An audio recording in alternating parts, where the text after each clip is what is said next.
السلام عليكم ورحمة الله وبركاته. إن الحمد لله نحمده ونستعينه ونستهديه ونستغفره ونعوذ بالله من شرور أنفسنا ومن سيئات أعمالنا. من يهده الله فلا مضل له ومن يضلله فلا هادي له. أشهد أن لا إله إلا الله وحده لا شريك له وأشهد أن محمدا عبده ورسوله. يا أيها الذين آمنوا اتقوا الله وقولوا قولا سديدا يصلح لكم أعمالكم ويغفر لكم ذنوبكم ومن يطع الله ورسوله فقد فاز فوزا عظيما.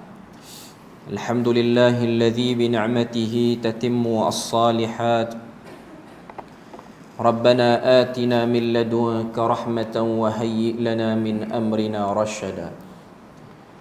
اللهم آت نفسي تقواها وزكيها وأنت خير من زكاها أنت وليها ومولاها.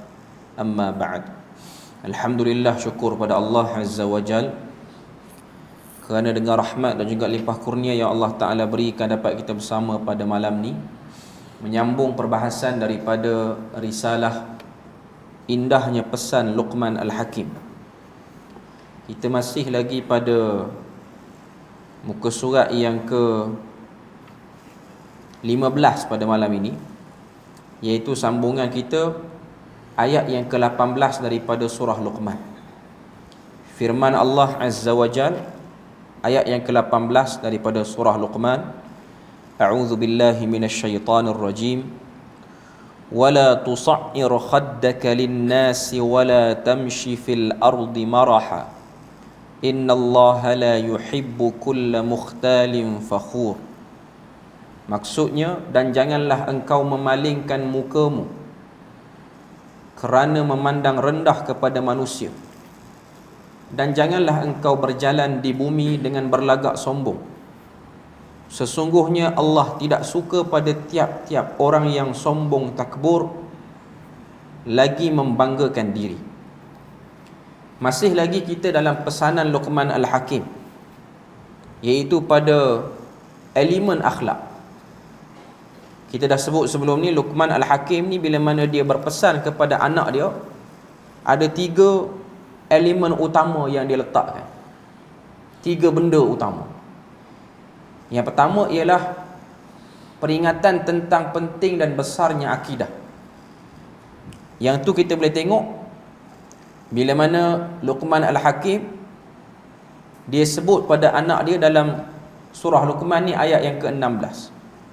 Ya bunayya innaha in taku mithqala habbatin min khardal fatakun fi sakhrah aw fis samawat aw fil ard ya'ti biha Allah. Ayat yang ke-16 tu ialah Luqman nak beritahu pada anak dia, jangan menduga dan jangan memandang enteng terhadap besarnya dan telitinya pengetahuan Allah Ta'ala di atas setiap tindak tanduk kita. Sebab tu pada ayat 16 dia punya penutup ayat tu Tuhan sebut innallaha latifun khabir.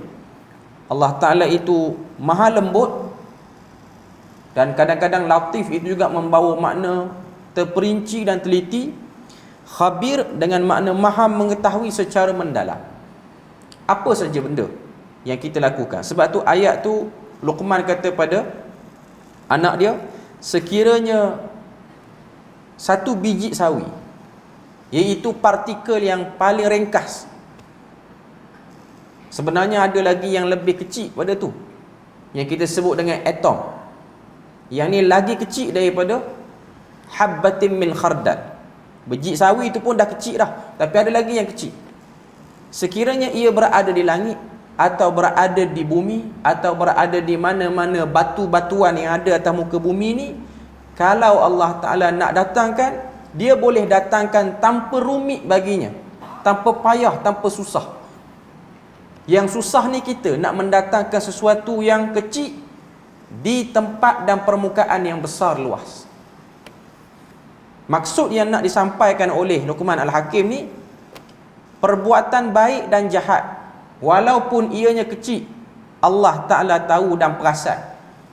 Allah Ta'ala tahu satu orang tu dia buat benda baik walaupun kecil, dan Allah Ta'ala juga tahu satu orang tu dia buat benda jahat walaupun kecil, walaupun disembunyikan dengan baik pun Allah Ta'ala boleh bawa pada hari kiamat nanti untuk didedahkan di hadapan dia.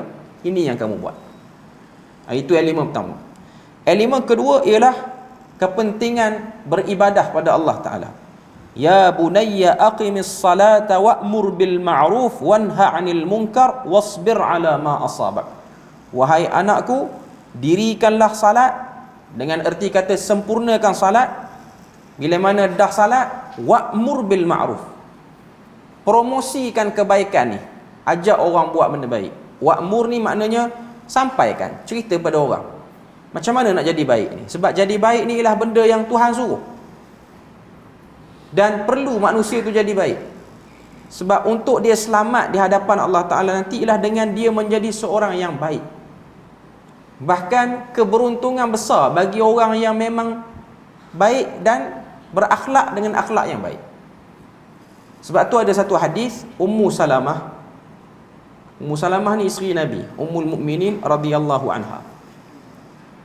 Dia ni sebelum kahwin dengan Nabi memang sangat menyayangi Abu Salamah. Di mata dia ni Abu Salamah lah lelaki yang paling baik, tak ada lelaki lain. Abu Salamah ni meninggal selepas balik pada perang Uhud dengan sebab cedera yang sangat parah kena pada diri dia.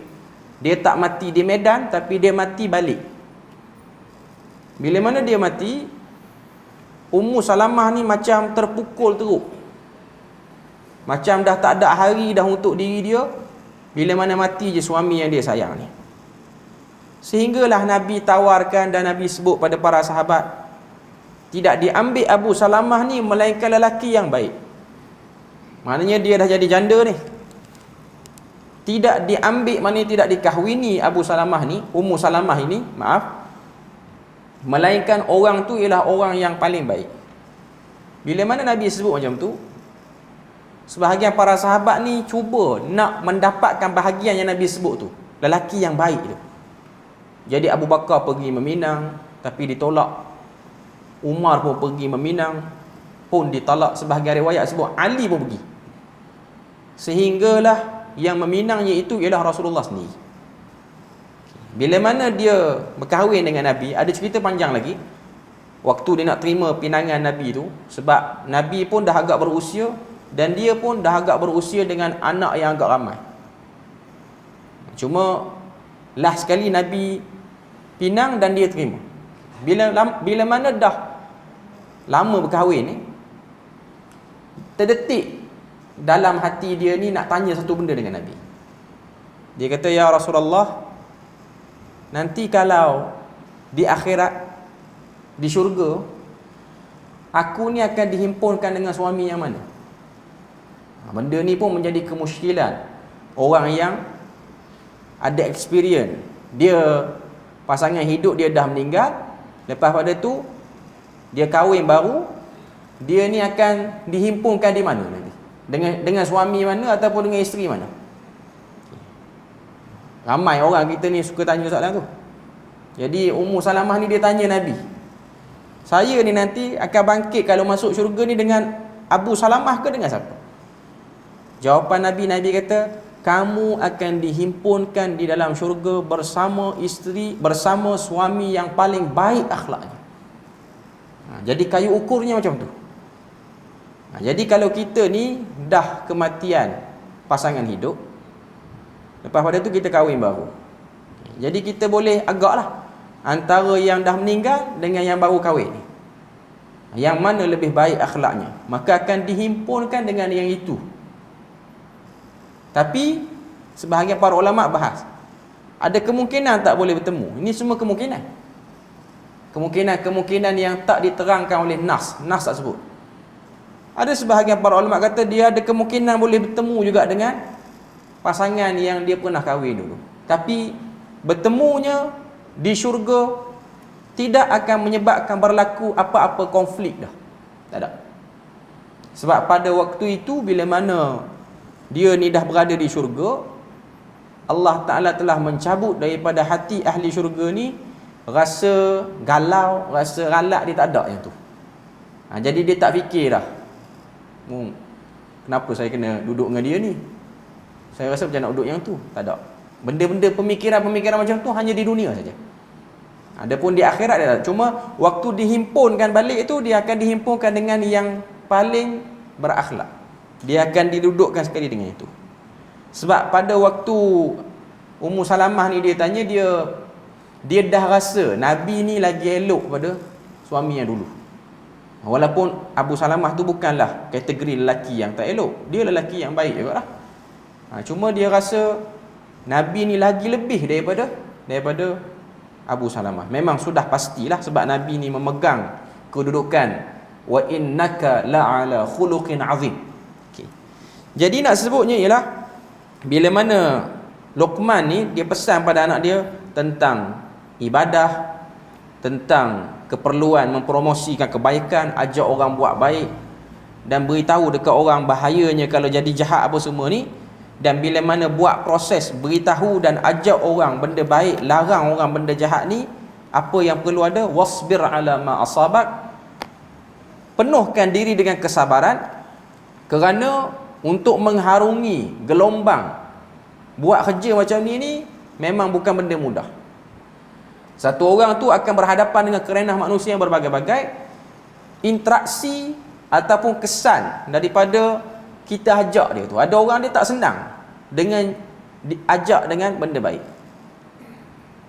Orang tak suka benda ni sebab rasa macam terlalu jaga tepi kain orang.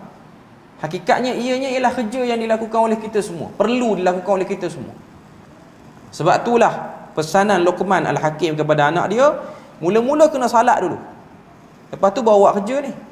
Jangan buat kerja ni dulu sebelum kamu sempurnakan solat itu. Sebab yang akan jadi penahan kepada dirinya untuk sabar ialah dengan salat. Sebab tu dalam ayat lain Tuhan sebut wasta'inu bis sabri was salah. Minta kepada Allah Ta'ala itu dengan sabar dan salat. Sebab orang yang boleh salat ialah orang yang sabar. Sebab tu para ulama sebut bersabar dalam ketaatan paling besar di antara semua jenis sabar. Sabar ni ada 3 jenis. Satu, sabar dalam taat. Kedua, sabar dalam membentengi diri, tak buat benda yang Tuhan larang. Yang ketiga, sabar ketika mana kena musibah. Antara 3 jenis sabar ni, sabar dalam taat yang paling besar. Bila mana kita berazam, saya nak jadi orang yang jaga salat sunat rawatib, saya tak nak tinggal, macam mana yang disebutkan dalam hadis, kena buat 12, kena buat 10. Kalau saya rajin, saya akan sempurnakan. Kalau saya malas pun, saya akan buat 10.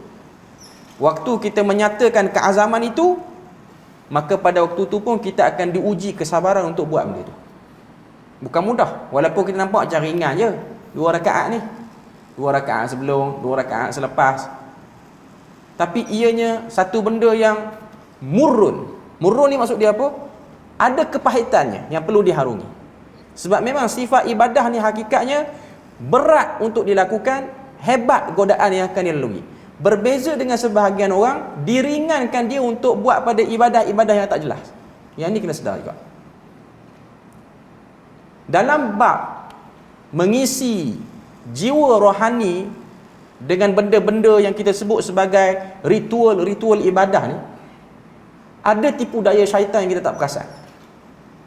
Sebab tu kalau tuan-tuan tengok kelompok-kelompok yang menyeleweng, mereka dalam ibadah pun hebat. Kita jangan ingat orang yang tersasar dan sesat ni ialah orang yang meninggalkan semua larangan, meninggalkan semua ibadah yang Tuhan suruh. Kita jangan ingat orang yang sesat ni ialah orang yang tak sembahyang. Orang yang sesat ni ialah orang yang suka minum arak, suka berzina. Itu memang betul, perbuatan itulah perbuatan yang salah, meninggalkan tu salah. Tapi ada satu part lagi ialah dia buat tapi dia tak betul. Contoh, sebahagian kelompok mereka merasa khusyuk, mereka merasa sedap perasaan ni, jiwa ni rasa tenang dengan mencaci maki sahabat. Caci sahabat sedap, seronok dia. Dia buat ramai-ramai, dia sulami cacian itu dengan doa pada Allah Ta'ala.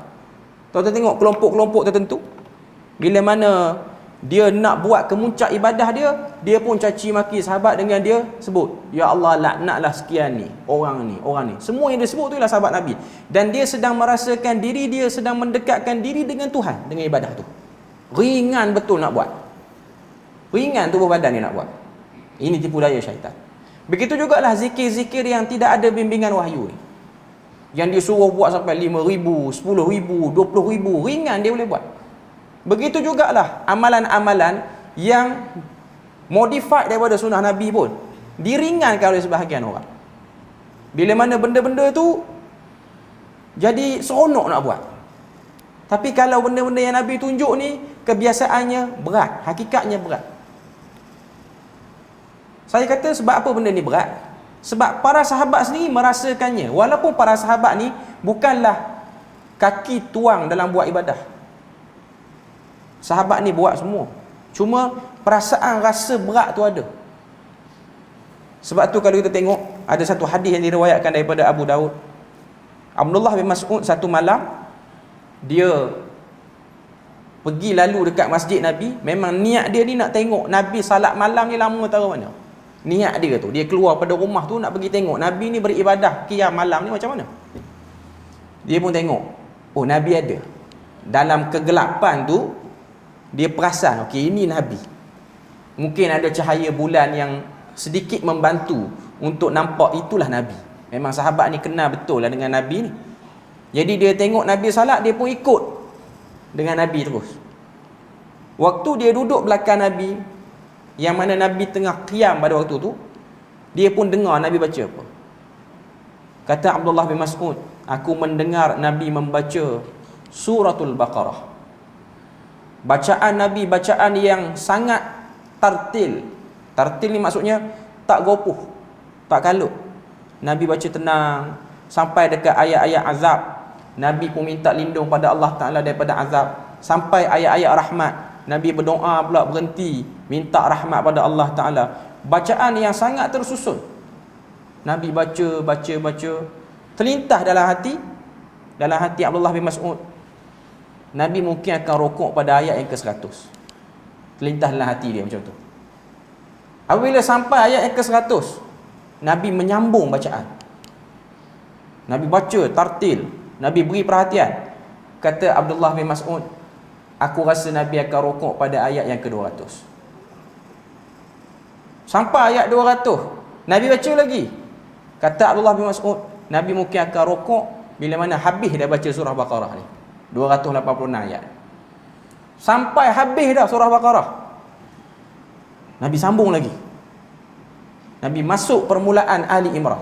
Ni baru qiyam rakaat pertama. Qiyam untuk rakaat pertama.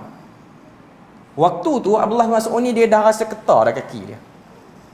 Ni saya cerita ni bukan kita yang qiyam, sahabat yang qiyam dengan Nabi. Dia pun dengar Nabi baca. Dia kata Nabi mesti akan rokok pada ayat yang ke-100 surah Ali Imran. Sampai ayat 100, Nabi tak rokok lagi. Nabi baca lagi. Dia kata habis Ali Imran mungkin Nabi akan berhenti, Nabi akan rokok. Habis dah Ali Imran, Nabi tak rokok lagi. Nabi baca lagi An-Nisa. Mudah ceritanya ialah Nabi baca sampai habis surah Al-Ma'idah. Maknanya dalam sekitar 5 ke 6 juzuk bacaan untuk satu rakaat. Dia pun rokok sekali dengan Nabi. Rokok, naik rakaat kedua, Nabi baca lagi. Sampailah kepada surah Taubah. Maknanya Nabi habiskan semua sab'ut tiwal ni, 7 surah yang panjang ni, Nabi tapau semua dalam 2 rakaat tu. Sudah Nabi bagi salam, dia pun tak ikut dah Nabi salat. Dia tak ikut. Lepas pada tu, dia cerita dekat sahabat subuh esok. Dia kata semalam aku ikut Nabi salat, seronok salat dengan Nabi. Cuma Nabi baca panjang. Sangat panjang Nabi baca. Bila mana aku bertahiyat dengan Nabi ni, aku duduk tahiyat ni, aku tak ikut dah Nabi. Lalu ada satu orang tanya, kau tak silap yang tanya ni Abdullah bin Abbas ataupun sahabat yang lain. Abdullah bin Abbas tanya, kenapa kamu tak ikut? Apa yang ada dalam hati kamu pada waktu tu? Yang ada dalam hati aku pada waktu tu ialah aku nak tinggalkan Nabi, aku nak balik tidur. Aku tak larat. Saya nak kata apa? Sahabat ni dia ada perasaan itu. Dia ada. Kita lagilah mungkin ada. Kalau sahabat tu dia ada. Tapi sahabat, dia orang try hard untuk follow sama. Try hard. Sebab memang kita ni perlu memaksa diri ke arah itu. Kalau kita tak paksa, kita tak akan dapat. Sebab tu ibadah ini kita perlu memulakannya. Syaitan akan melengahkan kita untuk memulakan. Tapi bila mana kita mula, syaitan akan tukar gerak kerja. Dia akan pergi ke lain pula. Cuma yang pasti kalau kita ikut sama betul macam sunnah Nabi, ia memang sukar untuk digoda oleh syaitan. Mungkin kita terkena, mungkin kita akan datang rasa malas, tapi kita jalan. Sikit pun kita buat. Sebab tu Aisyah kata, aku melihat Nabi tak pernah tinggal salat malam. Kalau Nabi tak larat pun Nabi salat walaupun duduk, Nabi salat. Nabi tak tinggal. Sebab saya nak bagi analogi mudah pada tuan-tuan dan puan-puan.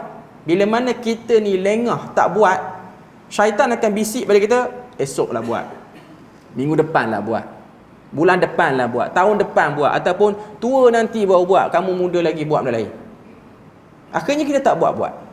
Okay. Tapi bila mana kita dah mula buat, dia ibarat satu orang yang sudah mula berlari. Dia berlari. Jadi syaitan yang nak menggoda dia, turut kena berlari sama macam dia. Kena follow dia. Cuma waktu dia letih dalam berlari tu, kalau dia terikut bisikan syaitan, dia berhenti, itulah yang diidamkan oleh syaitan. Tapi kalau dia berhenti sekejap saja, lepas tu dia sambung balik, itu normal lah kehidupan. Sebab memang kita ada turun naik. Cuma nak sebutnya lah, salat ni besar. Salat itulah yang akan menjadi sebab satu orang ni dia boleh sabar, dia boleh buat kerja. Terutamanya kerja ni lah, wa'mur bil ma'ruf wanha 'anil munkar dan wasbir 'ala ma asabak. Okay. Kemudian ayat yang ke-18 yang dah kita tengok tadi, bila mana Allah Taala kata wala tusa'ir khaddaka linnas. Janganlah kamu memalingkan muka kamu ataupun pipi kamu kepada manusia sebagai tanda sombong, ataupun istilah kita ni buat muka. Tusa'ir khaddak ni maksudnya buat muka. Tengok orang ni macam tak tahu apa. Kita jumpa satu orang ni nampak macam jelas kejahilan dia, jelas perangai tak elok dia. Tiba-tiba kita ada satu sikap, kita buat muka. Kita rasa macam teruk orang ni. Kita buat muka. Kita jadikan muka kita ni macam meremehkan dia, mempersendakan dia. Pesanan Luqman kepada anak dia, jangan buat muka. Sebenarnya pesanan Luqman ini sama seperti mana yang disebut oleh Allah Ta'ala dalam surah Hujurat, bila mana Tuhan kata la yaskhar qaumun an qaumin. Jangan kamu mempersendakan satu kaum dengan kaum yang lain. Dalam istilah kita sekarang ialah sarkastik. Sarkastik ni ialah salah satu cara yang amat bahaya. Bila mana satu orang dia nak tegur salah orang, dia guna kaedah sarkastik. Kalau dia seorang cikgu sekolah, dia guna sarkastik kepada anak murid dia untuk dia tegur, dia tidak akan membentuk jiwa anak murid tu boleh terima nasihat kita. Kalau kita ibu bapa, kita guna kaedah sarkastik kepada anak-anak kita, anak-anak tu akan membesar dalam jiwa tak puas hati. Sarkazm ni, sarkastik ni. Contoh bila mana kita tengok satu orang, saya bagi contoh situasi dalam sekolah lah. Bila mana satu orang anak murid nampak macam slow, dia ajar sesuatu, dia lambat tangkap. Lalu cikgu tu pun kata, awak ni tak faham kat mana? Mata dah ada 4 dah, tak faham-faham lagi. Saya kata ni sebab saya pernah kena dulu. Saya tak berapa faham matematik ni, bagilah formula apa pun, memang saya ambil masa sikit nak faham. Sebab tu saya slow. Saya ingat cikgu tu dan saya ada rasa tak puas hati. Sampai hari ni saya ada rasa tak puas hati dengan dia. Kawan-kawan saya semua faham. Dia kata, awak ni apa masalah? Tak cukup 2 mata, 4 mata. Waktu tu saya dah pakai spek dah. Pun tak faham lagi. Kawan-kawan saya pun ketawa. Tapi saya ni memendam rasa, cikgu ni, aku kalau kurang akhlak aku tumbuk je aku ni. Waktu tu. Itu sukhriyah dia panggil. Itu ialah sarkastik. Buat cara tu, dia akan menyebabkan kita rasa, aku tak peduli, aku rela bodoh daripada dengar nasihat dia. Datang benda tu. Itulah contoh yang saya nak bagi. Jangan guna kaedah tu untuk tegur orang. Ataupun kita tengok di media sosial sekarang kan, bila mana tengok orang buat perkongsian apa-apa, orang ni pun dia eja apa-apa benda salah, eja apa semua, kita pun kata, dia ni orang Melayu ke orang apa, eja perkataan ni pun tak reti. Sepatutnya dia boleh guna laras bahasa lain. Dia boleh kata, perkataan ni salah eja, yang betulnya macam ni. Boleh sebut macam tu. Tapi bila mana dia kata, awak ni Melayu ke tak Melayu? Bahasa Melayu pun tak reti. Dia satu robekkan di dalam hati orang. Tegurannya betul, tapi caranya tak betul. Dia bermula daripada buat muka ni, buat muka. Sebab tu Luqman kata kepada anak dia, jangan kamu berjalan atas muka bumi ni dengan buat muka. Ini akhlak. Ini akhlak. Jangan buat muka. Tak puas hati cara mana pun, jangan buat muka. Sebab buat muka ni, ianya bukan satu pedagogi terbaik untuk menyampaikan pendidikan kepada satu orang. Tak akan sampai. Orang tu tak akan terima teguran kita, orang tu tak akan terima apa sahaja yang kita cakapkan. Sebab orang menilai melalui akhlak. Benda ni penting. Sebab tu orang lebih tertarik kepada orang yang lebih baik susunan kata-katanya, elok perkataan dia. Dan kalau kita tengok dalam Quran ni pun, jahat tara mana orang yang menentang wahyu Allah Ta'ala menghantar Nabi dan Rasul, tetap dihantar dengan cara yang baik. Suruh Nabi tu pergi approach dengan cara yang baik. Kita baca dalam Quran bagaimana Allah Ta'ala perintahkan Musa berjumpa Fir'aun, faqula lahu qawlan layyina. Waktu kamu berdialog dengan Fir'aun, walaupun Fir'aun ni mulut dia ni longkang sikit dengan kamu, jangan kamu guna kaedah mulut longkang dia untuk kamu konfrontasi dia. Jangan. Sehingga Tuhan ni pesan pada Musa, qula lahu qawlan layyinan. Kamu dua orang, Musa dan Harun ni, kalau pergi jumpa Fir'aun, Harun terutamanya, tolong sabarkan saudara kamu ni supaya dia tak lawan dengan laras tinggi. Nabi Harun, dia tak diperintahkan untuk bercakap dengan Fir'aun. Nabi Harun hanya menjadi stabilizer kepada Musa. Yang kena cakap Musa. Yang kena bagi tahu ni ialah Musa. Jadi bila mana Nabi Harun pergi sekali dengan Nabi Musa jumpa Fir'aun, kerja Nabi Harun ialah, ingat Musa, kerja kita nasihat dia, bukan kerja kita bertojel dengan dia. Bukan. Just bagi tahu. Pengakuan kamu, menyaksikan diri kamu tu Tuhan, tak betul. Tuhan yang betul Allah Ta'ala. Cukup. Kalau dia kata, alah Musa cakap banyak, dia dulu pun bunuh orang, kamu dulu pun buat itu, buat ini, jangan peduli yang tu. Jadi kerja Harun ialah stabilize yang tu saja. Stabilize yang tu saja. Jangan buat, jangan cuba-cuba provoke pula Musa. Jangan kata dekat Musa, tu, dia kata hang tu, bagi apa diam. Bukan, tu bukan kerja Musa, tu bukan kerja Harun. Kerja Harun ialah untuk stabilkan supaya lidah Nabi Musa itu tidak mengucapkan perkataan yang bersifat kasar. Walaupun orang itu sangat kasar, kasarnya luar biasa sehingga dia mengaku dia Tuhan. Apatah lagi orang-orang yang buat benda-benda salah di zaman kita ni, yang belum lagi sampai kepada makam mengaku Tuhan, lagi-lagilah tak boleh guna kaedah sarkastik ini. Sarkastik ni memang tidak mendapat tempat di mana-mana hati manusia pun. Walaupun manusia tu orang yang berperwatakan kasar, sarkastik ni tak akan masuk. Jadi pesanan Luqman kepada anak dia ni mustahab. Wala tamshi fil ardi maraha, dan janganlah berjalan atas muka bumi dengan lagak gaya orang sombong. Innallaha la yuhibbu kulla mukhtalin fakhur. Sesungguhnya Allah Ta'ala tidak suka tiap-tiap orang yang berjalan dengan gaya sombong takabur. Mukhtal kita dah sebut sebelum ni, ialah mai pada perkataan khail, yang mana dalam tradisi masyarakat Arab ni, selain daripada pertandingan lumba kuda, dia orang pun ada pertandingan tunjuk kuda siapa paling sombong waktu berjalan. Ada. Benda tu ada. Mukhtal ni lah, kuda tu dia tak berlari, tapi cara dia berjalan tu dia tunjuk macam dia tu kemas. Waktu kuda tu buat macam tu, Arab akan panggil ini mukhtal. Jangan ikut seperti itu. Jangan berjalan dengan buka dada apa semua, dengan sombong. Berjalan yang macam ni dibenarkan dalam perang sahaja. Dalam perang boleh. berinteraksi dengan masyarakat, tak boleh. Sebenarnya kalau dalam kehidupan realiti kita, kalau orang tu berjalan, jalan kaki, dia tak boleh buat sombong. Kalau orang tu naik kenderaan pun, dia tak boleh buat cara dia memandu tu dengan cara yang sombong. Apa contoh memandu dengan cara sombong? Lalu dekat orang ramai, dia tekan minyak sampai bunyi horn tu, tekan sini sampai halus star pun dengar. Itu pun mukhtar. Ataupun dia naik motor, dia pulah motor tu sampai bising, sebab dia nak tunjuk dialah yang paling beraksi dengan motor ini. Itu pun mukhtar. Jadi jangan duk buat benda-benda macam tu.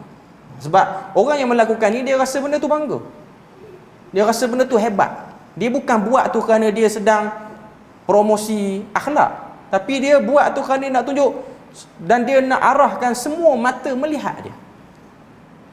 Sedangkan benda tu tak perlu, dan bukan pun kenderaan itu untuk dibuat dengan cara itu.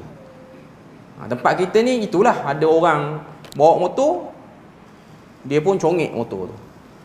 Sepatutnya motor tu boleh bawa straight je, tapi dia nak congek.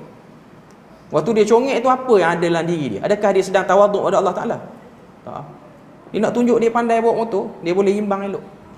Bukan dia bawa tu, dia nak tunjuk dialah orang yang paling bersyukur terhadap motor itu. Jadi ini perkara yang kita kena sedar dalam realiti kita sekarang. Okay. Seterusnya kita tengok ayat yang ke-19 pada muka surat 16. Ini pesanan terakhir. Waqsid fi mashyika waghdud min sautik inna ankaral aswati la sautul hamir. Ni pun masih pada elemen akhlak. Sederhanakanlah langkahmu semasa berjalan, juga rendahkanlah suaramu semasa berkata-kata. Sesungguhnya seburuk-buruk suara ialah suara keledai.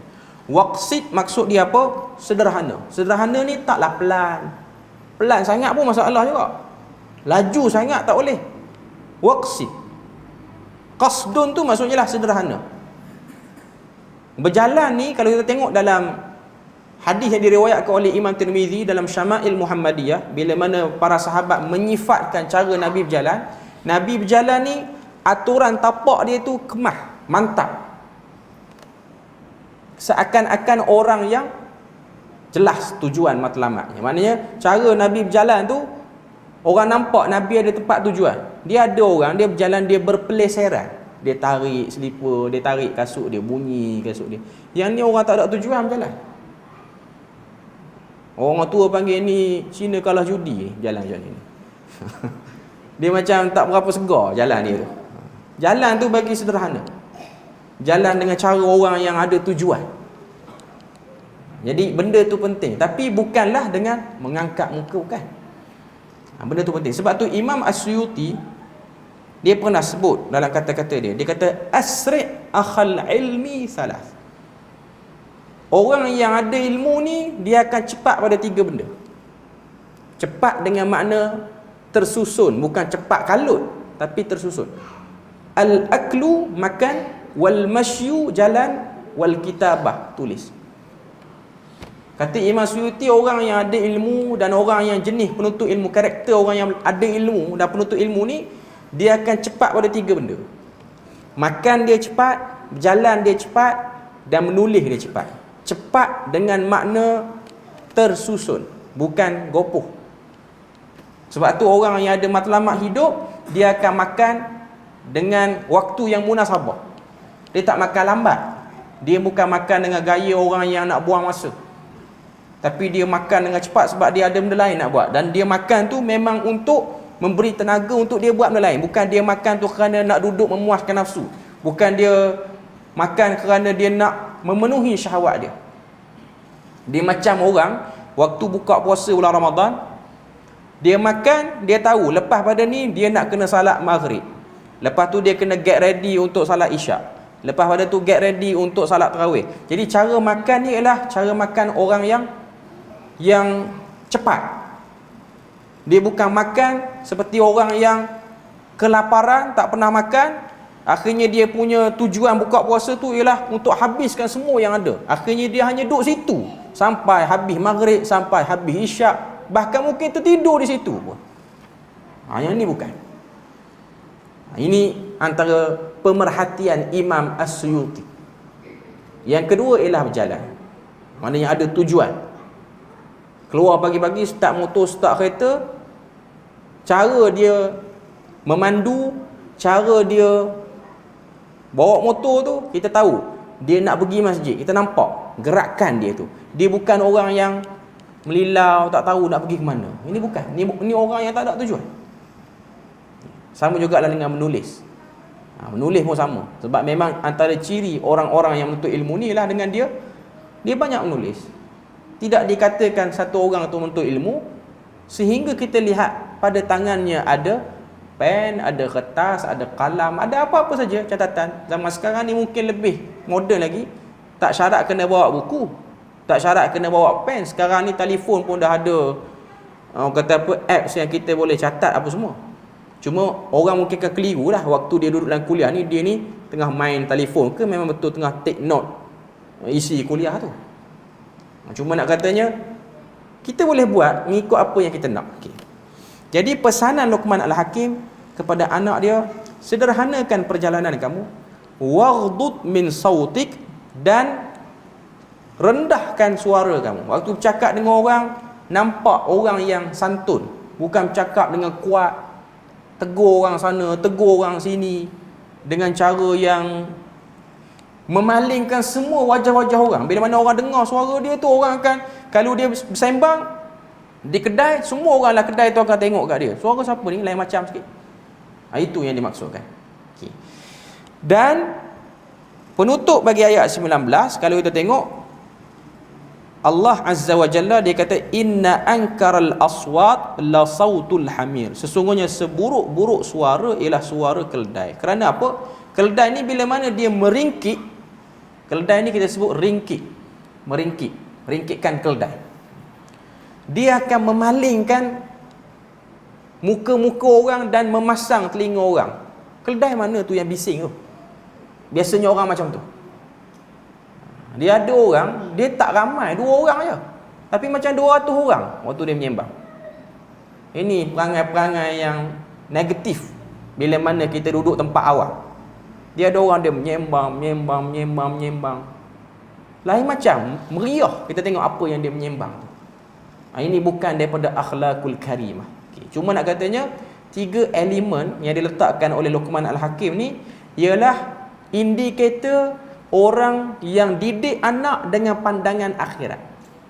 Mendidik anak dengan pandangan akhirat. Kesimpulan yang kita boleh tengoklah daripada ayat yang keberapa, bermula pesanan Luqman tu, daripada ayat yang ke-13 lagi.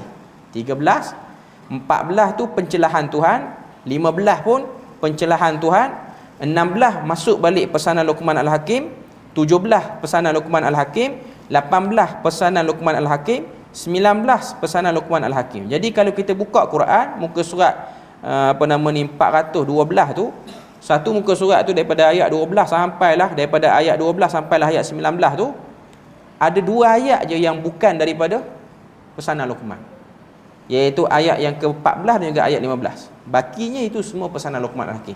Surah Luqman ni yang mengandungi padanya 34 ayat, yang pesanan Luqman tu hanya pada muka surat tu je. Yang lain-lain tu opening ayat 1 sampai 11. Lepas pada tu ending dia ayat 20 sampailah ayat 34 ni, itu ialah benda lain. Yang betul-betul pesanan Luqman ialah banyak tu je. Tapi pesanan Luqman ni ringkas dan padat. Yang mudah untuk kita faham ialah Luqman sedang mengajarkan cara mendidik anak dengan sudut pandang akhirat. Saya ingat apa yang Maulana Hadi sebut waktu dia ikut daurah tafsir dia. Dia kata Luqman Al-Hakim sedang mengajar kita cara nak berinteraksi dengan anak, cara nak menasihati anak ataupun pedagogi mendidik anak ni ialah dengan indikator akhirat. Zaman kita ni, kalau kita tengok, ibu bapa bila mana dia nak pesan sesuatu pada anak dia, kadang-kadang indikator yang dia beri, kayu ukur yang dia beri untuk anak tu alert pesanan dia ialah indikator dunia. Contoh, kita beritahu Ban Long, Kak Long belajar elok-elok, nanti kalau result elok kita boleh kerja sekian-sekian, kita tak jadi tercicir macam orang lain. Pesanan belajar tu bagus dah, Tapi natijah pada belajar tu tak berkena sikit. Natijah pada belajar tu tak berapa kena. Sebab kita sedang menghalakan dia ke arah material. Sepatutnya kita kata pada dia, belajar elok-elok, nanti bila mana habis belajar, kita boleh pilih tempat kerja yang membantu agama kita.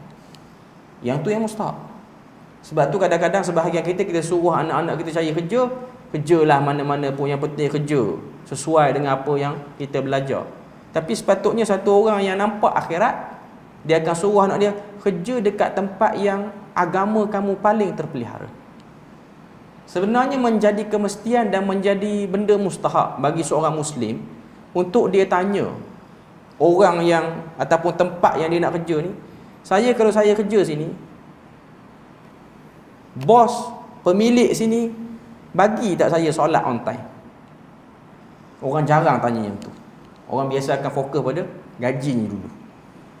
Orang akan tanya, kalau saya kerja sini gaji berapa? Kenaikan tahun depan macam mana pula? Dia tak tanya, kalau salat on time ni boleh ke tak? Kita bagi lalu azan dulu. Okey, kita sambung sikit lagi. Para ulama menyebutkan pesanan Luqman Al-Hakim ni ialah pesanan bagaimana mendidik anak dengan sudut pandang orang akhirat, orang yang mementingkan akhirat. Macam saya sebut tadi, bila mana kita pesan pada anak kita nak kerja tempat yang membantu agama. Jadi orang yang sedar benda ni, dia akan lebih utamakan benda-benda yang bersifat akhiratnya. Sebab memang kejayaan satu orang Islam, satu orang manusia tu tanpa mengira agama ialah sejauh mana dia membina akhirat dia. Walaupun di mata sebahagian orang, dia ni bukanlah daripada kalangan orang yang terlalu baik pembinaan dunia dia. Mungkin dari segi aset tak banyak, tapi dari segi dia punya kesungguhan akhirat tu terbuka. Sebab tu saya sebut tadi, jarang orang bila mana dia nak kerja, dia akan tanya waktu interview ke ataupun waktu dia riki-riki kerja tu, dia tanya, saya kalau kerja sini saya boleh salat on time ataupun tidak? Saya boleh tak pergi ke masjid berjemaah dengan orang-orang lain di masjid? Lepas pada tu saya akan patah balik kerja. Boleh tak? Biasa orang tak peduli yang tu, orang lebih gairah kepada dia bagi dapat kerja je dulu. Bila mana dia masuk kerja, baru dia perasan rupanya dia tak boleh. Rupa-rupanya sistem di tempat ni, kalau meeting pun meeting dulu, tak peduli orang azan tak azan pun. Jadi akhirnya dia akan kerja dalam keadaan yang sempit. Sebenarnya kalau orang tu dia ada kecenderungan akhirat, begitulah dia mengurus hidup dia. Hatta kalau dia nak beli rumah pun, ataupun dia nak duduk di mana-mana, dia akan tengok rumah saya nak sewa ni, rumah saya nak beli ni dekat tak dengan masjid? Maknanya kalau saya nak pergi ni jauh ataupun tidak. Kalau jauh sehingga menyebabkan saya rasa lemah nak pergi masjid, saya tak duduk macam tu. Ni orang akhirat cara dia pandang. Begitu jugalah orang akhirat bila mana dia pergi musafir pun, dia akan fikir yang tu. Saya nak pergi negeri ni, saya nak pergi tempat ni. Dia pun buka application hotel apa-apa semua, dia tengok booking ke apa, Agoda, ikut suka hatilah. Dia pun tengok dalam map, hotel ni duduk dekat dengan masjid mana. Akhirnya dia pergi ke negara yang bukan orang Islam ramai pun, dia akan cari benda tu. Ini orang akhirat. Tapi kalau orang yang mata dia mata lalat, dia akan cari benda yang masalah. Sebab tu ada orang, dia dah pergi Masjidil Haram, dia dah pergi buat umrah, tapi dia jumpa rumah urut kat sana. Ada orang macam tu. Saya kata ni memang ada orang macam tu. Ada orang, dia pergi Thailand, pergi Phuket, dia tak pergi kat tempat orang tak apa nak pakai baju tu, tapi dia pergi masjid, dia nampak masjid. Allah Ta'ala jadikan dia nampak yang tu. Dia pergi Chicago ke, dia pergi US kat kawasan mana ke, mana-mana, dia pergi UK, dia tak fokus kepada kedai jual arak. Dia lebih minat mencari Islamic Center, di mana tempat orang ni, di mana. Kalau inilah yang dibawa, Allah Ta'ala akan mudahkan jalan. Ini benda yang kita kena pegang dan kita kena sedar. Orang-orang yang cenderung akhiratnya, di mana dia duduk, walaupun kita rasa macam negara ni ada punya komuniti Islam yang kuat macam ni, kerana ada orang-orang yang berniat dan berhati ikhlas, maka adalah. Mungkin kita tak pernah terfikir, tempat ni rupa-rupanya ada orang boleh belajar Quran. Sebab mungkin kita terbiasa dan tertanam, asal nampak US ke ataupun negara barat ke, semua tempat sini lara semua. Macam tak ada lah orang Islam situ. Kalau ada pun masjid situ, masjid dia macam surau RNR, masuk bangun stokenya, tak ada orang nak baca Quran pula tu. Ada orang dia fikir macam tu. Rupanya pergi sana bawa jumpa, oh sini imam dia baca qiraat. Kemah daripada negara-negara Islam lain lagi. Sebab apa? Sebab kecenderungan akhiratnya. Dia akan nampak benda tu. Jadi kalau kita daripada orang yang tak fokus benda ni, bermula-mulanya kita jadi macam Luqman Al-Hakim ni, melahirkan generasi yang cenderung akhirat. Sebab tu kalau kita tengok pesanan Luqman Al-Hakim yang dah kita lalu ni, tak ada satu pun pesanan yang bersifat keduniaan, melainkan pesanan yang bersifat membina akhirat. Duduk di dunia tapi binalah akhirat. Jangan duduk di dunia akhirnya terleka di dunia ini sehingga menghancurkan akhiratnya. Jadi insya-Allah saya tak baca dah kot pengajaran-pengajaran tu, sebab saya rasa apa yang dah disyarah tu lebih daripada apa yang diletakkan dalam poin-poin pengajaran tu. InsyaAllah untuk kali yang akan datang kita akan masuk bab yang keempat, 3 cabaran berinteraksi dengan wasiat Luqman, iaitu pada muka surat 19 tu. Jadi kita berpada situ untuk malam ni. Moga Allah Ta'ala beri rahmat dan berkat. Subhanakallahumma wa bihamdik, asyhadu an la ilaha illa anta wa astaghfiruka wa atubu ilaik. Wassalamualaikum warahmatullahi wabarakatuh.